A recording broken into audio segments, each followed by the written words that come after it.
It opened on a group of ISIS fighters on on a street corner. The image is black and white. It's a thermal image, so it toggles from black hot to white hot, and yeah, they're just kind of smoking and joking on the street corner. They got their rifles are slung. That's how we knew they were combatants. You have to get that positive identification. And then boom, like just a handful of artillery shells just kind of impact on their position. It's just explosions, and more or less, they were eradicated. Like they were destroyed. 100 pounds of HE coming at you 4 times, 4 different ways will do that. But through the smoke and debris and the rubble, there was one fighter that was seemingly unscathed, and memory's a fickle thing, but it really seemed like he got up and he was as surprised to be alive as we were to see him alive in this feed. He collected himself and he grabbed his rifle and he just started running. And for about 40 minutes, we watched this man just be on the other end of a high-speed chase. The insane thing is, like, he knew what he was running from. A part of him had to have known that he was being surveilled, that he knew that, like, there were a half a dozen actual eyeballs on his position in, like, this 40 minutes that he spent running away.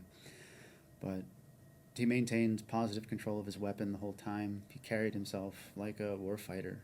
And about, 10, 15 minutes into this video, everybody in the COC, to include the battalion commander, the captain of the intelligence cell, a couple other officers, handful of enlisted guys, we're all watching this man run for his life, and with just kind of like a grim admiration. Because in these moments we recognize that, in the same way that we had been trained to be warfighters, this man also had been trained and knew what warfighting was. And there was just kind of a respect.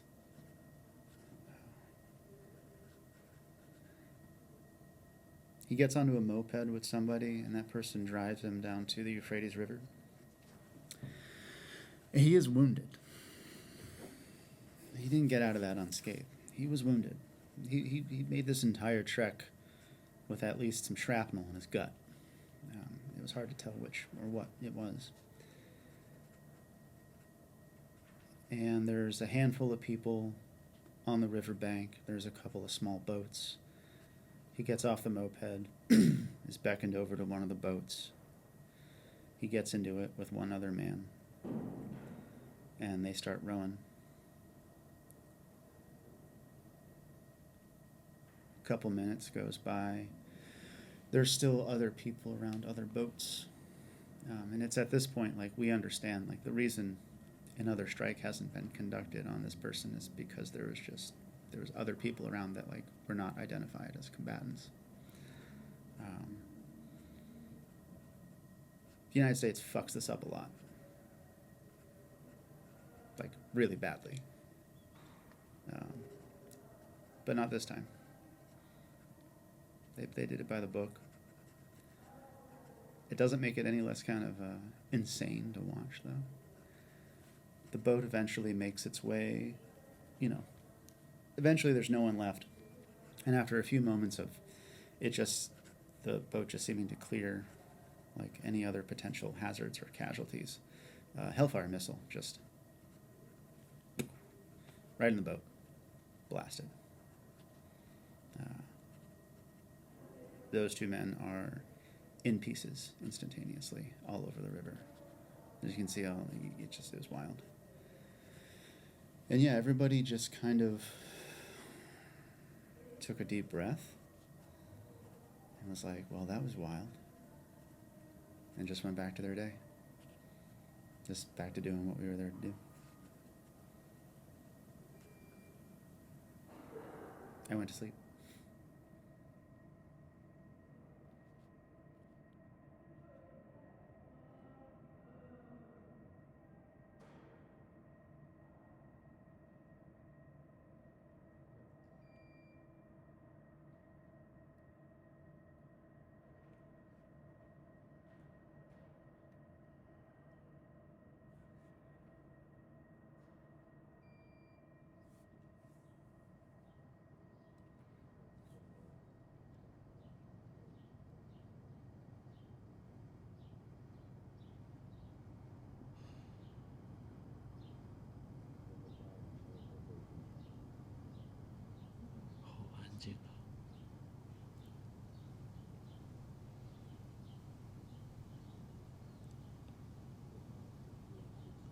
静，我听不见一点声音，除了我自己。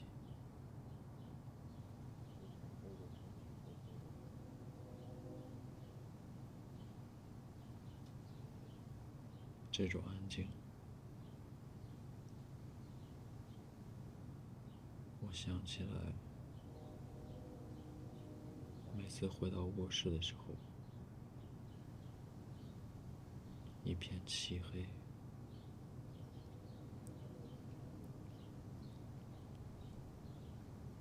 没有人的声音，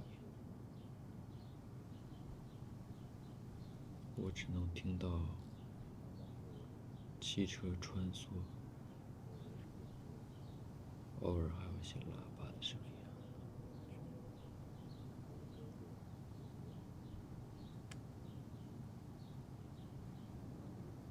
安静变成黑暗，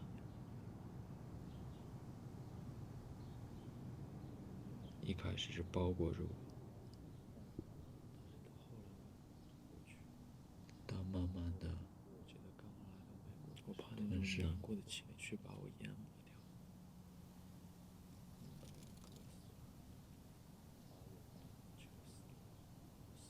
但是到后来，这种黑暗过去，眼刚刚来到美国的时候，每天都做噩梦，梦到我哥死了，梦到我舅死了，就死在我的手里头，都是享受着孤独。我也恨着孤独，不知道为什么做这样的梦，我很痛。然后打电话，打视频电话，孤独意味着分离，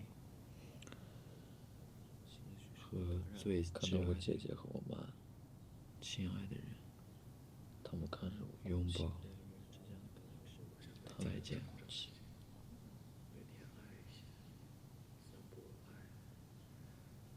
情绪是会感染的，那种撕心裂肺的痛，人与人之间的 connection， 在这短短几年的留学生涯里，发生了好多次。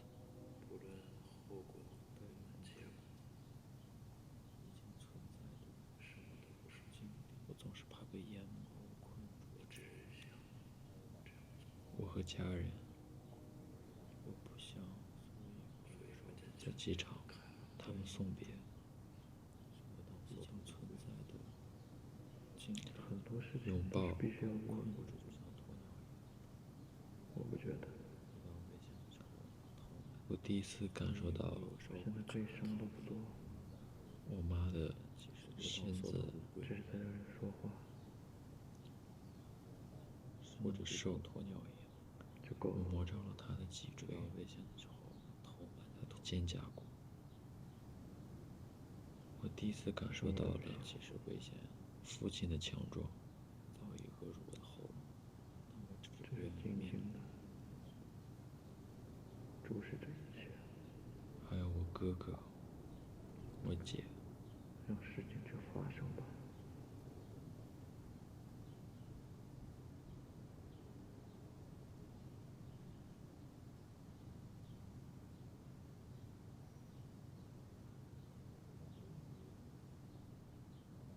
还有毛球。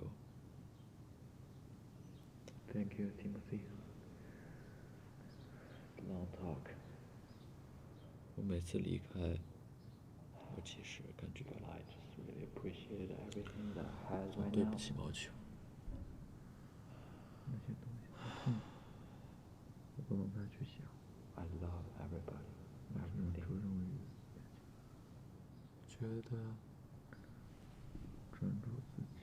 今天是他每天那么信任我，亲近我，和我玩，这辈子第一次见，每天叫我起床，我心里面挂念的。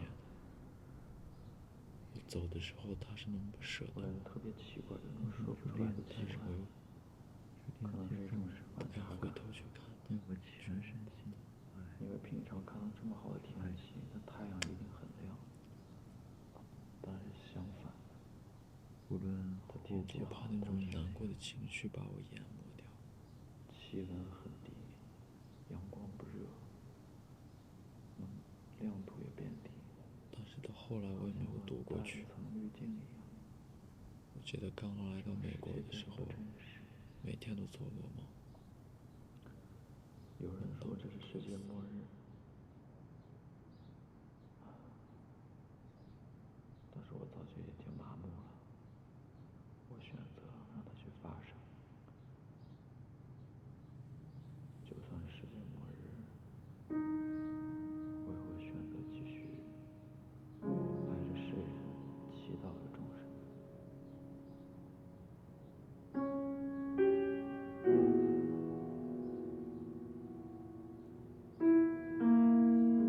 就是这样吧。